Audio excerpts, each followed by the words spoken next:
Mga prutas sa Asya na pwede kainin ng may diabetes. Payo ni Doc Willie Ong. Ang mga pinakamagandang prutas sa Asya para sa may diabetes ay ang mga may mababang glycemic index, GI, at mataas sa fiber, tulad ng bayabas, singkamas, at duhat. Ang fiber ay nakatutulong upang mapabagal ang pag-absorb ng asukal sa dugo.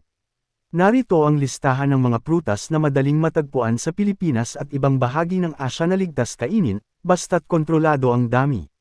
Mga prutas na mababa ang glycemic index, ligtas kainin. Bayabas guava, napakababa ng GI, 12, at mayaman sa vitamin C at fiber na pumipigil sa biglaang pagtaas ng sugar. Duhat jamun, Indian blackberry, tradisyonal na ginagamit sa Asya dahil may taglay itong compound na tumutulong magpaba gal sa pagpapalit ng starch tungo sa asukal. Singkamas, jicama, bagamat itinuturing na root vegetable, madalas itong kinakain bilang prutas sa Asya, napakataas nito sa tubig at fiber pero mababa sa carbohydrates. Suha at dalandan, pomelo, GI alternasyon 30, sagana sa vitamin C at fiber.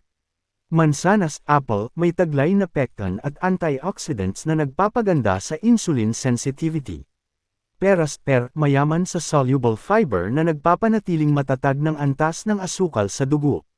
Strawberry, low-GI 25-40, meron polyphenols, fiber, vitamin C, dami ng serving ay half cup. Avocado ay mababa sa carbohydrates pero mataas sa monounsaturated fats. Dragon fruit, GI alternasyon 48-52, puno ng antioxidants at may mababang carbohydrate kada serving, merong fiber at prebiotics. Mga prutas na katamtaman ng GI, kainin sa maliit na bahagi. Papaya, may katamtamang GI, 50, ngunit mayaman sa enzymes at antioxidants na mabuti sa digestion, basta huwag lang sobrang hinog. Saging, saba o latindin, pwede kumain ngunit piliin ang bahagyang hilaw o hindi masyadong matamis, limitahan sa isang maliit na piraso lamang sa isang kainan. Pakwan, watermelon, mataas ang ginito ngunit mababa ang glycemic load, GL, dahil halos tubig ito. Limitahan sa 1 hanggang 2 hiwa lang. Smart tips sa pagkain ng prutas. Iwasan ang fruit juice o smoothie, mas kainin ng buo ang prutas kasama ang balat, kung pwede, dahil nawawala ang fiber, mas mabilis tumaas ang sugar kapag ginawang juice. Kontrolin ang serving, limitahan sa 1 subo o 1 hiwa ang mga mas matatamis na prutas. Isabay sa protina o partner ang prutas sa mga nilagang mani, roasted kasoy, pili, ang dami ay 1 dakot o 28 grams kada araw, o yogurt para mas mabagal ang pagtunaw ng asukal sa katawan.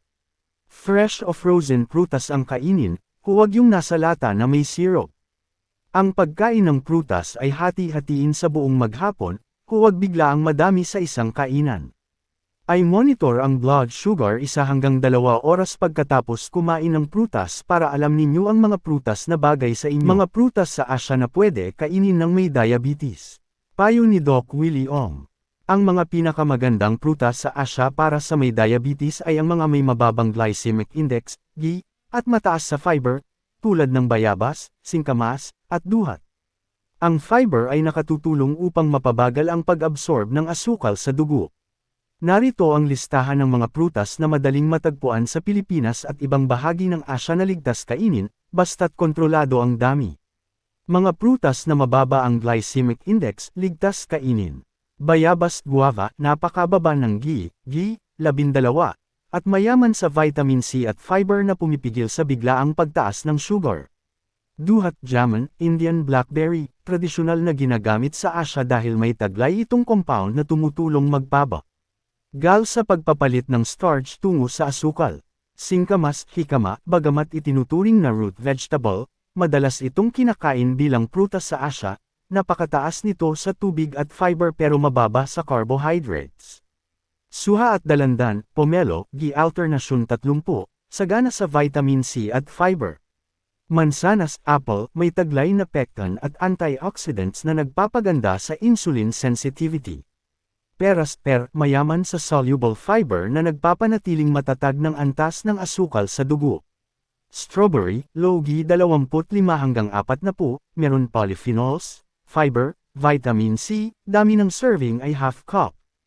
Avocado ay mababa sa carbohydrates pero mataas sa monounsaturated fats. Dragon fruit ghee alternasyon 48 hanggang 52, puno ng antioxidants at may mababang carbohydrate kada serving, merong fiber at prebiotics. Mga prutas na katamtaman ng ghee, kainin sa maliit na bahagi. Papaya, may katamtamang ghee, 50, ngunit mayaman sa enzymes at antioxidants na mabuti sa digestion, basta huwag lang sobrang hinog. Saging, saba o latindan, pwede kumain ngunit piliin ang bahagyang hilaw o hindi masyadong matamis, Limitahan sa isang maliit na piraso lamang sa isang kainan. Pakwan, watermelon, mataas ang ginito ngunit mababa ang glycemic load, GL, dahil halos tubig ito. Limitahan sa 1 hanggang 2 hiwa lang. Smart tips sa pagkain ng prutas.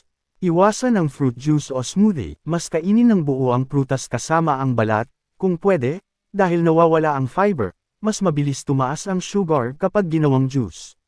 Kontrolin ang serving, limitahan sa 1 subo o 1 hiwa ang mga mas matatamis na prutas. Isabay sa protina o partner ang prutas sa mga nilagang mani, roasted kasoy, pili, ang dami ay 1 dakot o 28 grams kada araw, o yogurt para mas mabagal ang pagtunaw ng asukal sa katawan. Fresh o frozen prutas ang kainin, huwag yung nasa lata na may syrup. Ang pagkain ng prutas ay hati-hatiin sa buong maghapon, huwag bigla ang madami sa isang kainan. Ay monitor ang blood sugar 1 hanggang 2 oras pagkatapos kumain ng prutas para alam ninyo ang mga prutas na bagay sa inyo.